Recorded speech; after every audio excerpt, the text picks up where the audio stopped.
नमस्ते। अच्छा, जब हम मौन या साइलेंस की बात करते हैं तो दिमाग में क्या आता है? शायद आवाज का ना होना, है ना? लेकिन क्या हो अगर मौन इससे कहीं ज्यादा हो, एक गहरी ताकत और खुद को जानने का एक जरिया।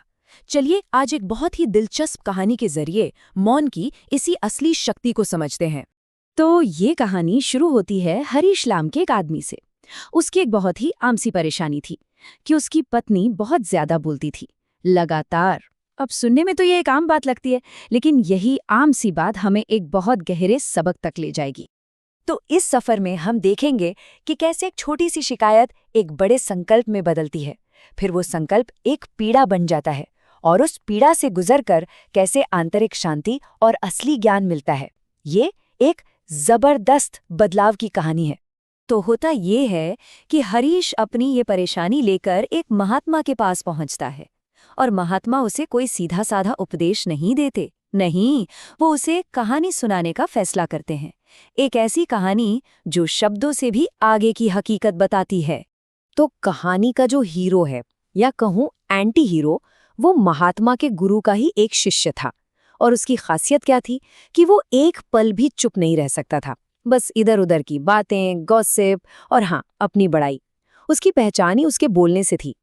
तो एक दिन गुरु आश्रम के सभी शिष्यों को बुलाते हैं और कहते हैं कि सबको अपनी अंदर की शक्ति को जगाने के लिए 1 महीने का कोई संकल्प लेना होगा। और बस यहीं से हमारे उस बातूनी शिष्य की असली परीक्षा शुरू होती है। तो ये शिष्य कैसा था? अरे वो तो बस बोलता ही रहता था, यहाँ की वहाँ, उसकी बुराई, उसकी तारीफ और सबसे ज्यादा अपनी तारीफ। उसे लगता था कि वो सबसे ज्यादा समझदार है, सबसे बेहतर है। मतलब उसका पूरा वजूद ही इस बात पर टिका था कि वो बोल रहा है और लोग उसे सुन रहे हैं। और यहीं उसका घमंड, उसका ईगो सामने आता है। उसे लगा कि वो तो कुछ महान संकल्प लेगा। तो जब गुरु ने उसे कहा, ठीक है, तुम्हारा संकल्प है 1 महीने का पूरा मौन, तो जानते हैं उसने क्या सोचा? अरे ये भी कोई बड़ी बात है, ये तो मैं चुटकियों में कर लूंगा। उसने इस चुनौती को बहुत ही हल्के में ले लिया था। लेकिन जो चीज उसे बच्चों का खेल लग रही थी, वही उसकी जिंदगी की सबसे बड़ी जंग बन गई। जैसे ही उसने बोलना बंद किया ना, उसके अंदर एक अलग ही तरह का तूफान शुरू हो गया। उसकी हालत बहुत तेजी से बिगड़ी। सोचिए, बस 2 दिन हुए थे और उसे लगने लगा जैसे सिर पर कोई भारी बोझ रख दिया हो। चौथे दिन तक तो हाल ये हो गया कि वो बेचैनी से तड़पने लगा, और हफ्ते के आखिर तक वो बोलने के तनाव से सच में बीमार पड़ गया। उसका सिर फटने लगा था। यहाँ एक बहुत मजेदार चीज हुई। उसने अपने मुंह पर तो ताला लगा लिया था, मतलब बाहर का शोर तो बंद हो गया, लेकिन उसके दिमाग के अंदर का शोर, अरे वो तो पहले से कई गुना ज्यादा बढ़ गया था। पुरानी बातें, शिकायतें, गुस्सा, सवाल, जैसे अंदर एक बाजार लग गया हो। जब उसकी हालत बिल्कुल बर्दाश्त से बाहर हो गई, तो वो भागा भागा गुरु के पास पहुंचा, और तब गुरु ने उससे जो कहा वो सीधा उसके दिल में उतर गया। उन्होंने कहा, अगर तुम इस छोटे से संकल्प को नहीं संभाल सकते तो अपनी बाकी की जिंदगी को कैसे संभालोगे? और ये बात उसे चुभ गई। उसे समझ आया कि ये सिर्फ चुप रहने का व्रत नहीं है, ये तो जिंदगी को संभालने की पहली सीढ़ी है। और बस इसी बात ने उसे हिम्मत दी कि वो हार नहीं मानेगा। गुरु की उस बात ने उसे एक नई दिशा दी। अब उसने अपने अंदर के इस शोर से भागने के बजाय इसका सामना करने की ठानी, और इसके लिए उसने एक बड़ा फैसला लिया। वो पूरी तरह से एकांत में जाएगा। तो वो चला गया जंगल में, सारी आवाजों से दूर। लेकिन वहां जाकर भी उसके अंदर की आवाजें और तेज हो गईं। उसके मन ने उस पे हमला बोल दिया। उसके कहे हुए हर बुरे शब्द, हर फैसला, सब एक एक करके सामने आने लगे। वो लड़ता रहा, जूझता रहा, और फिर धीरे धीरे वो आवाजें शांत होने लगी।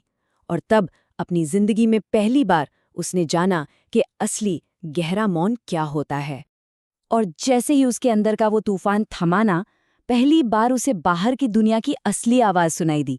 हवा की सरसराहट, चिड़ियों का चहकना, नदी के पानी का बहना, ये सब तो हमेशा से था, लेकिन उसके मन के शोर ने कभी से सुनने ही नहीं दिया था।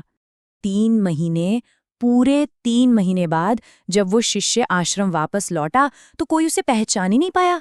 वो पूरी तरह से एक नया इंसान बन चुका था। आश्रम के दूसरे शिष्यों ने एक पल में ये महसूस कर लिया उन्होंने कहा, ये वो इंसान है ही नहीं जो यहाँ से गया था। उसके चेहरे पर एक अजीब सा ठहराव था, आंखों में एक ऐसी शांति थी जिसे देखकर ही सुकून मिलता था। ये बदलाव देखिए, कितना जबरदस्त था। कहाँ वो पहले वाला घमंडी, बेचैन शिष्य जो हर बात में अपनी चलाता था, और कहाँ अब ये शांत ठहरा हुआ इंसान जो पहले दूसरों की बुराई करता था, अब वो बस वर्तमान में जीता था। जिससे पहले हर समय सुने जाने की भूख थी, अब उसके मुंह से जो भी निकलता था उसमें मिठास होती थी। जब शिष्य ने अपनी पूरी कहानी गुरु को सुनाई, तब गुरु ने उसे मौन के पीछे का वो गहरा ज्ञान समझाया जो असल में हम सबके लिए एक बहुत बड़ा सबक है। गुरु ने बताया कि हमारी ज्यादातर परेशानियों की जड़ क्या है, हमारे फिजूल के शब्द। ये शब्द हमारी जिंदगी की कीमती एनर्जी को बर्बाद करते हैं। यही शब्द रिश्तों में गलतफहमियां और झगड़े पैदा करते हैं। ये हमें कभी खुद को जानने ही नहीं देते, क्योंकि हमारा ध्यान हमेशा बाहर की चीजों पर ही लगा रहता है। और तब उन्होंने असली मौन का मतलब समझाया। असली मौन का मतलब सिर्फ मुंह बंद रखना नहीं है। ये तो मन की एक ऐसी शांत अवस्था है, एक ऐसी स्थिरता जो दुनिया के किसी भी शोर के बीच में भी नहीं टूटती। और आखिर में गुरु ने वो सबसे जरूरी बात कही, जब तक हमारा मुंह बाहर की तरफ रहेगा, जिंदगी में उथल पुथल मची रहेगी। जिस दिन हम अंदर की ओर मुड़ गए, उसी दिन शांति मिल जाएगी। देखिए कितनी गहरी बात है। तो इस पूरी कहानी का सबक क्या है? चाहे वो हजारों साल पुराना शिष्य हो या आज के जमाने का हरीश, सबक एक ही है। हमारे पास जो ऊर्जा है वो लिमिटेड है। अब ये हम पर है कि हम उसे फालतू की बातों में, बहसों में बर्बाद कर दें या फिर उसे बचाकर अपने अंदर की शांति को खोजने में लगाएं। तो अब ये सवाल अपने आप से पूछने वाला है, अगर हम सब अपनी जिंदगी के शोर को बस थोड़ा सा कम कर दें, तो हमारी अपनी चुप्पी में, हमारे अपने मौन में न जाने कौन कौन से जवाब हमारा इंतजार कर रहे हैं।